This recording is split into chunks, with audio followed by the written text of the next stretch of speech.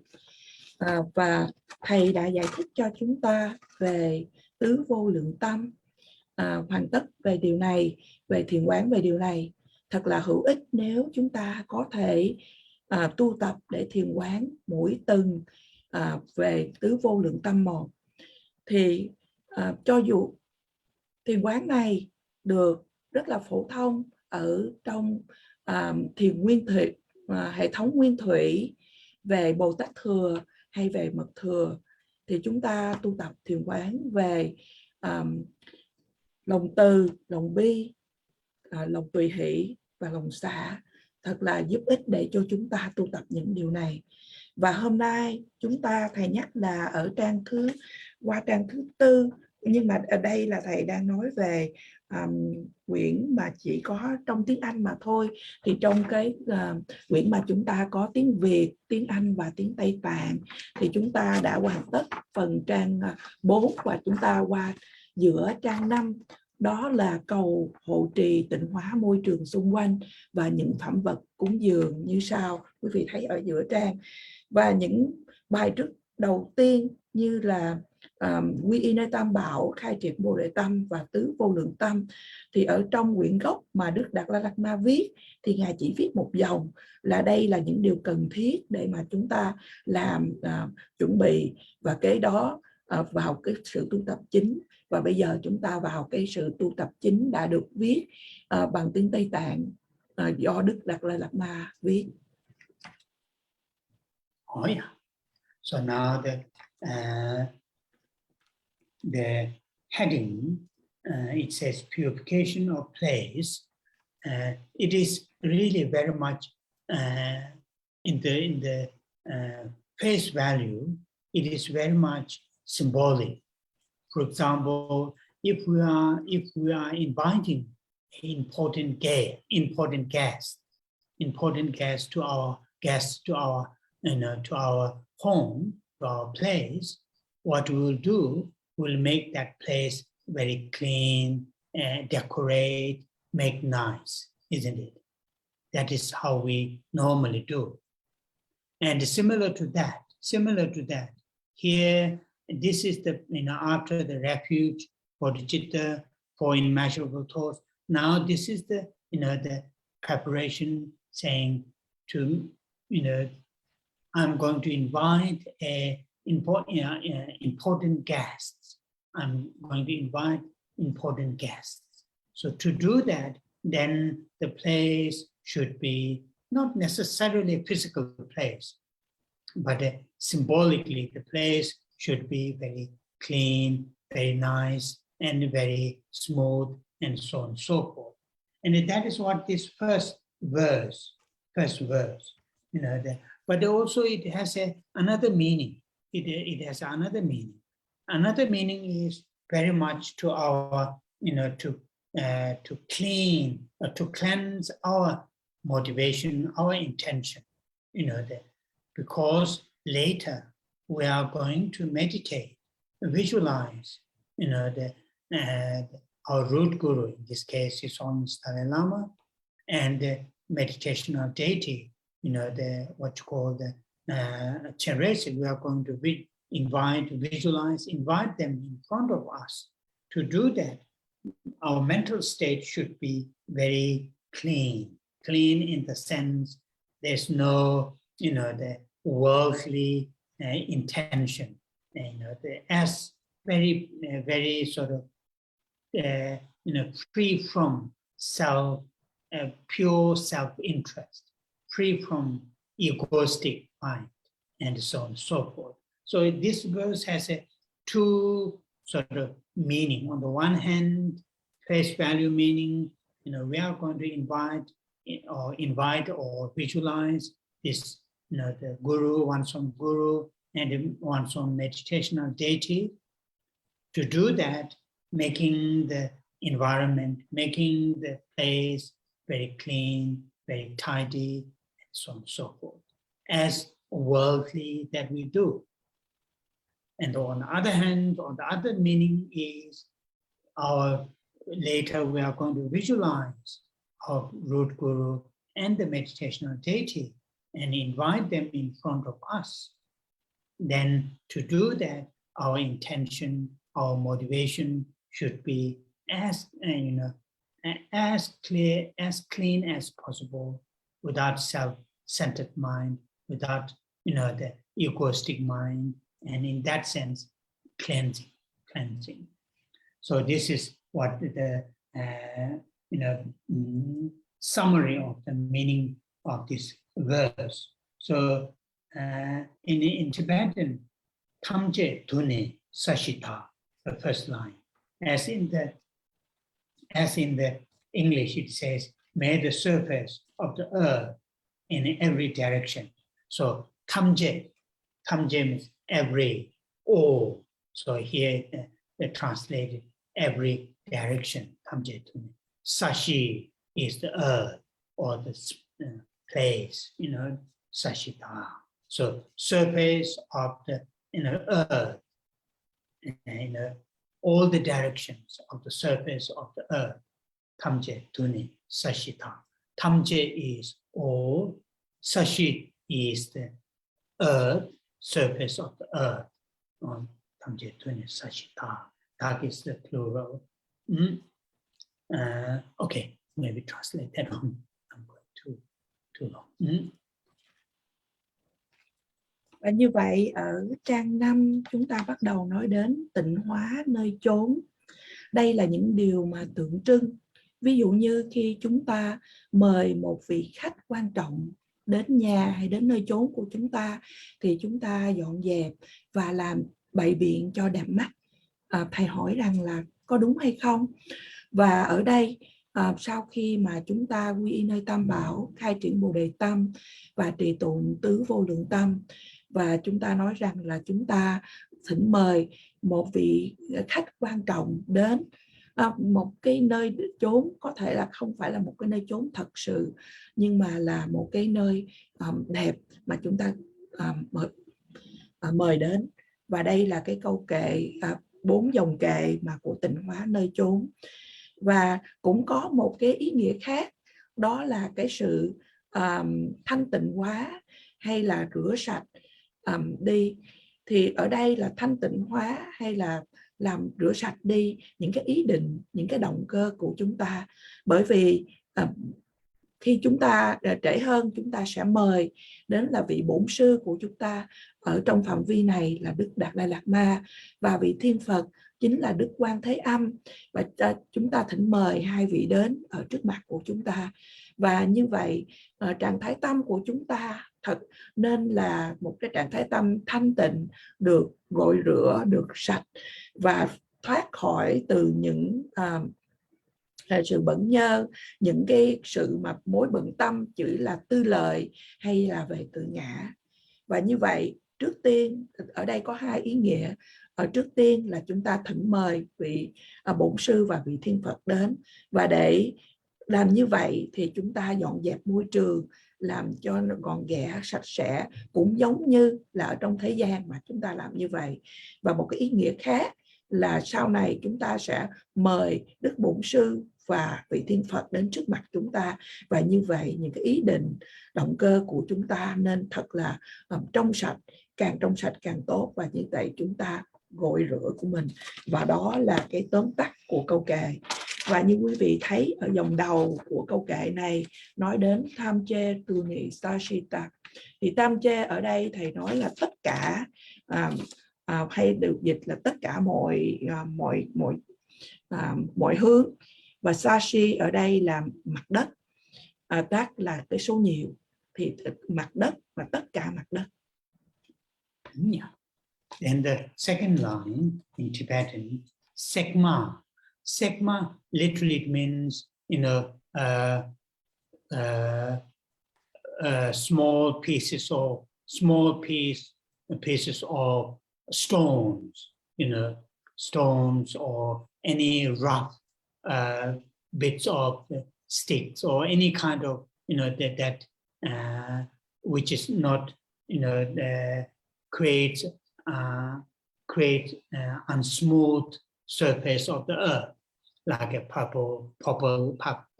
pebble and stones or the small piece of woods here and there. So sekma, literally sekma refers to in Tibetan as small pieces of broken, the stones, like that kind of roughness of the earth, surface of the earth. Sekma, laso, etc. Nabatang, without that kind of roughness of the surface of the earth. So here in English it is translated, be stainless and pure, stainless and pure, which is not really very much not written in Tibetan, but it may have, translator may have taken from the etc. In Tibetan there's a la so is etc. So from there, translator may have taken these two lines, these two words, stainless and pure. It's perfectly fine, perfect. But also stainless and pure, or rough, the broken stones or roughness can refer to our inner, those egoistic mind, self-centered mind, those strong anger, jealousy, envy. These are, very rough minds, because rough in the sense when they are in a full function, individuals become very unhappy. Individuals may do very unhealthy things. So, this in Tibetan sekma, that kind of roughness of the surface of the earth, like the broken stones, broken things, can refer to, here it says stainless and pure, without roughness or faults. That is what more or less in the Tibetan translation, segma laso, mevatam. So it also can refer to, the first line, tamjetune sashita, entire our mental state, instead of saying the surface of the entire, all direction of the earth, instead of the physical earth, referring to the physical earth, it can be referred to our mental state. Entire our mental state, are completely, free from self-centered, egoistic, attachment, aversion. Without those, these last two, first two lines can also have that kind of meaning. So it has a symbolic meaning externally, the environment that we are going to invite, our root guru and our meditational deity is in a very small, very, a clean and very nice, very beautiful environment.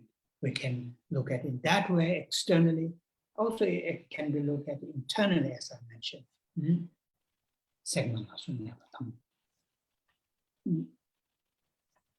Và dòng thứ gì nói rằng Setma Lasot Me Bà Tần, thì Setma là những, thầy giải thích đó là những viên đá sỏi nhỏ hay những gì mà nó có góc cạnh, nó không có láng, nó không có smooth, không có dễ chịu cho mình. Thì những cái viên đá sỏi hay thậm chí là những cái miếng gỗ nhỏ, cái mặt đất nó làm cho mình chồng chềnh, nó không có làm êm dịu. Và sót là giống là vân vân, và mê bà tần là không có. Thì ở đây trong tiếng Anh dịch là be stainless and pure, thì thầy nói là không có ở trong cái từ ngữ trong tiếng Tây Tạng. Nhưng mà nó có thể là cái người viết, cái người chuyển dịch qua tiếng Anh nghĩ là cái chữ sót là cái chữ vân vân, thì họ nói thêm là cái stainless là không có bị bẩn nhơ, và pure là thanh tịnh, vân vân, thì nó trong cái từ này. Ở đây nói đến rằng là có một cái ý nghĩa khác, nói đến là ở đây có thể là không có những cái tự ngã, những cái sự sân hận mạnh, những cái ghen tương, những cái ganh ghét. Và như vậy, bởi vì những cái trạng thái mà tiêu cực này thì nó cũng nói là cái chữ rough, có nghĩa là là nó có thể là mạnh mẽ và có vấn đề là có thể tiêu cực. Thì khi mà những cái cảm giác tiêu cực này như là cái tự ngã nổi lên, hay những cái sự sân hận, những cái sự ganh ghét nổi lên, thì một cá nhân có thể làm những cái điều không hay. Thì cũng trong một cái từ ngữ này cũng dùng cái chữ rough, có nghĩa là nó bị chông gai, mà nó không có được tròn trịa, không có được êm dịu. Và như vậy thì ở đây có mang hai ý nghĩa trong cái bài thơ này, cái đoạn kết thơ này. Một là chúng ta đang nói về vật lý, về cái mặt đất này. Chúng ta có thể nói là mặt đất này nó không có bị sỏi đá, nhưng mà chúng ta cũng có thể nói đến cái vấn đề trong nội tâm, là trạng thái tâm hoàn toàn thoát khỏi những cái tự ngã, những cái dính mắc, những cái sân hận, những cái ganh ghét, ghen tị, vân vân. Và đây là những cái điều để tượng trưng, để mô tả. Một là ở môi trường, khi chúng ta mời vị Thiên Phật và Đức Bổn Sư đến là được đẹp đẽ, được bày biện đẹp đẽ. Và hai, chúng ta nói về vấn đề nội tâm, những cái cảm xúc tiêu cực của chúng ta được không còn ở đó nữa. Oh, yeah. So then the third line in Tibetan, Laktil Tarnyam Vinduriya. Laktil, lakpa means the hand. Til is the palm, the front, the palm. Lakpa, laktil, that refers to the palm. The laktil tarnyamba, like or as if smooth. As if smooth as the palm of your smooth and the very the what you call this smooth as your palm. Laktil nyamba means very equal, very smooth. Laktil tarnyam. Venduriya here translated in Tibetan, in English, the last line, that is lapis lazuli. So that is refers to this particular precious stone, which has some kind of very smooth surface. Although I don't know that much about those physical, those precious stones, but generally. It has a particular qualities of very smooth surface, not very much, what you call the crack or anything like that. So that is what here, the third line. It is again going more or less, talking about qualities of the, the smooth qualities of equal qualities of the gentle qualities of the very, or what you call the, smooth externally. And internally, it's talking about, our sense of equanimity, sense of, without any, not to discriminate from, between the living beings, not to exclude others, that kind of very even, equanimity, that kind of mental quality. Rangshin jambu nejo. Rangshin literally naturally, it is translated in English, last line, naturally. Rangshin jambu, in Tibetan jambu, here translated polish, or soft earlier, soft hand. So in other words, very soft in the sense there is no sense of, earlier that I mentioned, anger, jealousy, envy, anger, without those internally, but externally very smooth, very even, without any that kind of uneven, that is what here Rangshin naturally polished as lapis lazuli. But these are the really very much thinking about or mentally creating, preparing that we are going to invite root guru and meditation deity in that kind of beautiful, nice, clean, smooth environment or a place. And that is what this first verse is referring to. Và chúng ta nói đến hai dòng kệ thứ ba và thứ tư. Và dòng kệ thứ ba nói đến là như ngọc lưu ly sáng trong. Và dòng kệ thứ tư như lòng bàn tay phẳng mình. Thì chữ lát ba ở đây là bàn tay và tiêu là cái lòng bàn tay. Thì lòng bàn tay tar nham là phẳng mình. Nham ở đây là nham ba là bằng, là chữ bằng. Và benduria là ngọc lưu ly. Thì khi nói đến ngọc lưu ly ở đây là một cái đá quý và có một cái nó phẳng mình. Thầy thật sự thì thầy cũng không biết là nhiều về ngọc lưu ly, nhưng mà cái tính chất của ngọc lưu ly thì được mô tả là được là phẳng mình, được trơn. Và như vậy thì nói đến cái tính chất của bằng phẳng, nhẹ nhàng, được trơn, được mịn. Và như vậy ở bên trong, khi chúng ta nói về cái nội tâm ở bên trong thì nói đến một cái cảm giác của tâm xả hay tâm bình đẳng, một tâm mà không phân biệt chúng sinh hữu tình, không loại trừ chúng sinh hữu tình, có những cái phẩm chất như vậy. Và dòng thứ tư nói đến chữ Rangshin, thì Rangshin là giống và Jampo là nói đến cái sự mềm dịu, cái sự phẳng mình.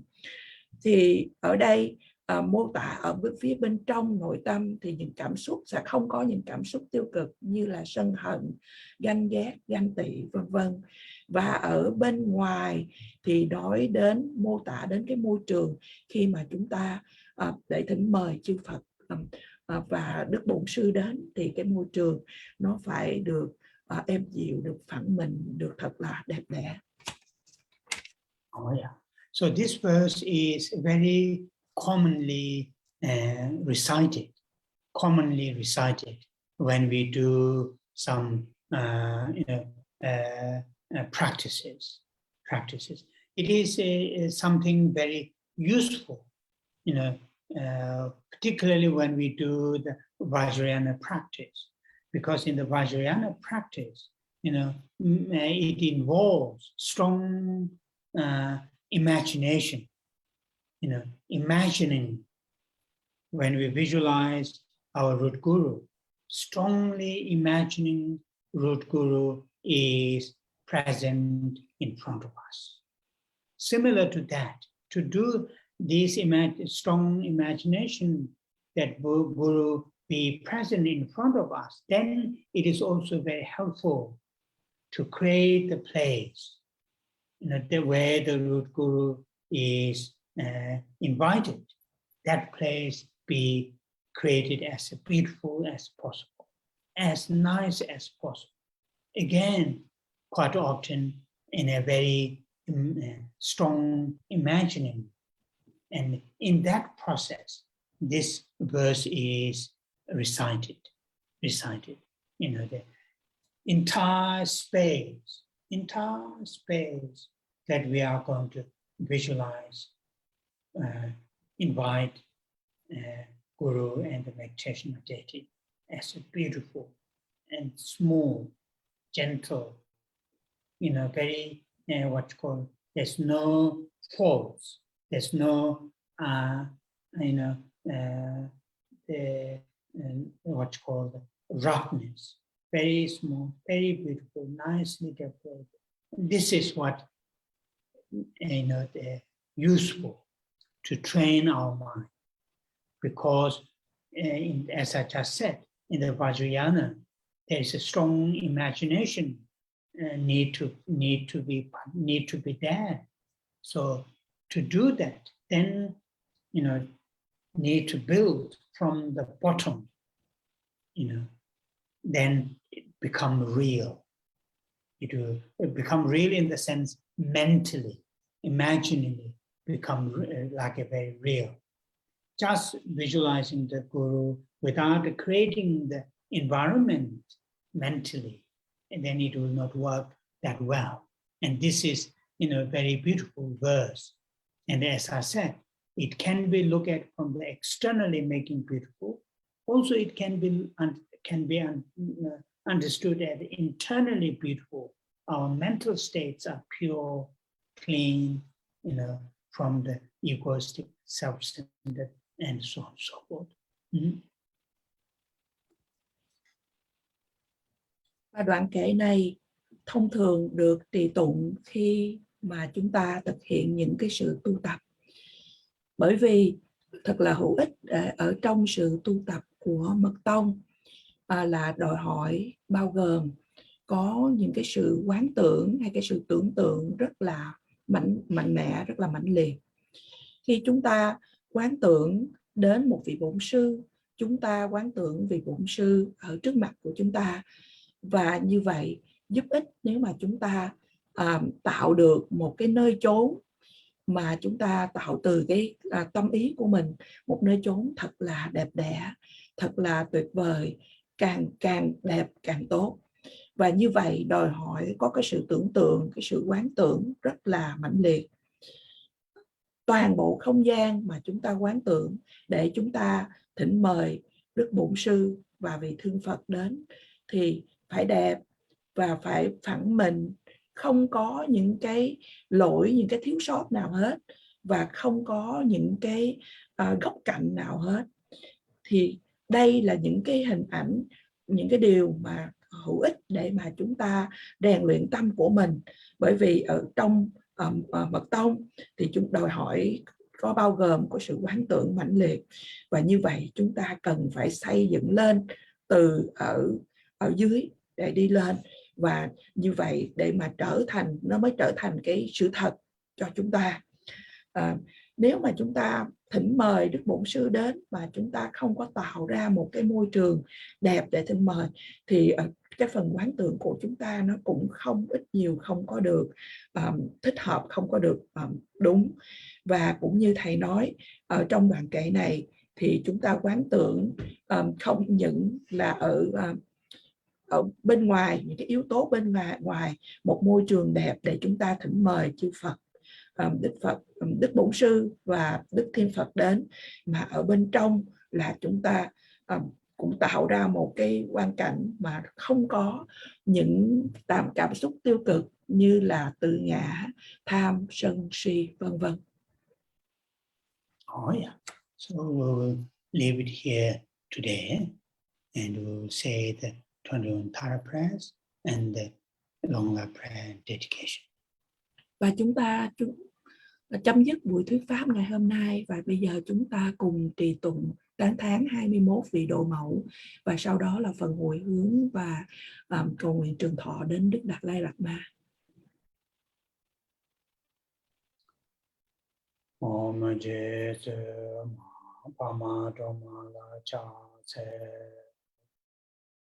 Chanze Dharma Nyuma Pa Chene Keje Lo Dang Da Chỉ Đen Sum Gue Chư Di Che Kesa Chi Hoa Len En Dung Chanze Dong Ge Da Wa Gun Kan Wa Jen Zi Ve She Le Kama Dong Da Cho Ba Đáp đồ chế về ra para chang ze sen ngu chu ne je pe me chang ne na para je jen ba zun de ka do xie so far something to Chanze teaching shepe to Thai Nambara Jawa Malu Paru Jimba to Jave Seji Shindu Chanze Tuda Rahu Yuda Chota Nakaka Jiten Dombo Shabi Luba Meba Buba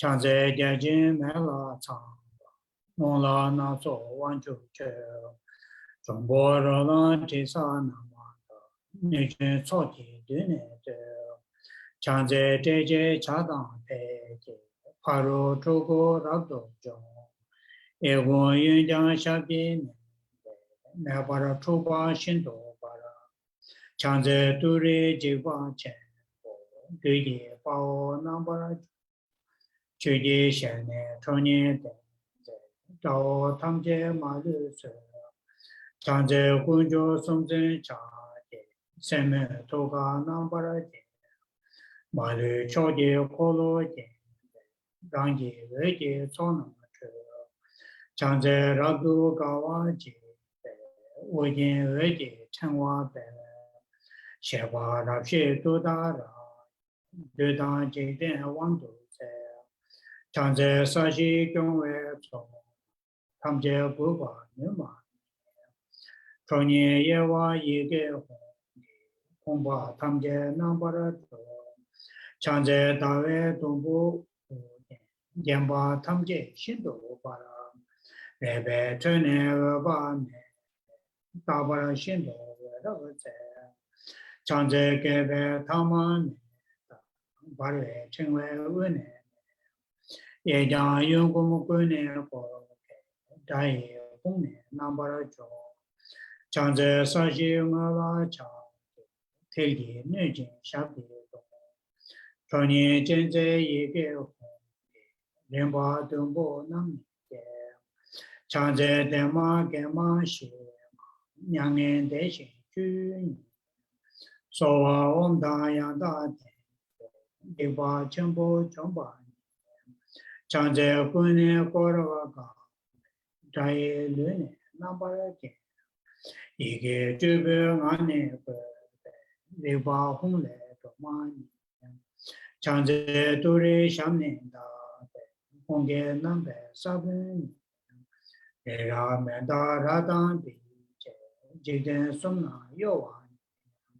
Chanze Lai Soy Na Reda Dajin Chana Tara Niju Peji Duna Malu Bani Se Chanze Lai Sonamaje Pada Mim Jide Wene Koja Gawaji Zeda Melawang Base Chanze Nima Dawaji Jinye Bo Ravase Hara Niju Dudara Shindo Tabu Nese Chanze Tini Sumnam Shive Tuda Yanda Dendara Niju Son Jomba Turi Racho Sayamaji Devati Chanze Wani Nishu Za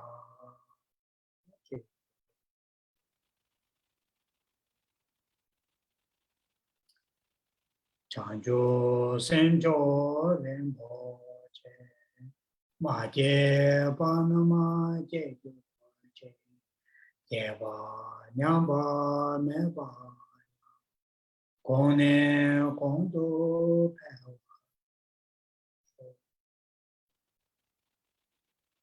Kare Rave Kore Shinkama Pendan Dewa Malu Chere Sewa Tenzin Jaso Shabe Sede Pato Tenjuro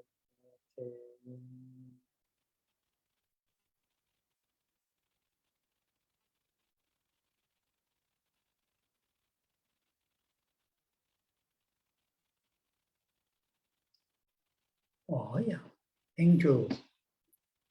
Thank you. I will see you next Saturday. Thank you, Rinpoche. Thank you, Rinpoche. Next Thank week. you, Rinpoche. Happy Lobster. Oh, yeah. Rồi Thank xong you. rồi. Giờ con nấu nước dừa bỏ vô Thank bánh you, bò. Lisa. Thank you, Lisa. Thank you. Thank you. Thank you very much, Rinpoche.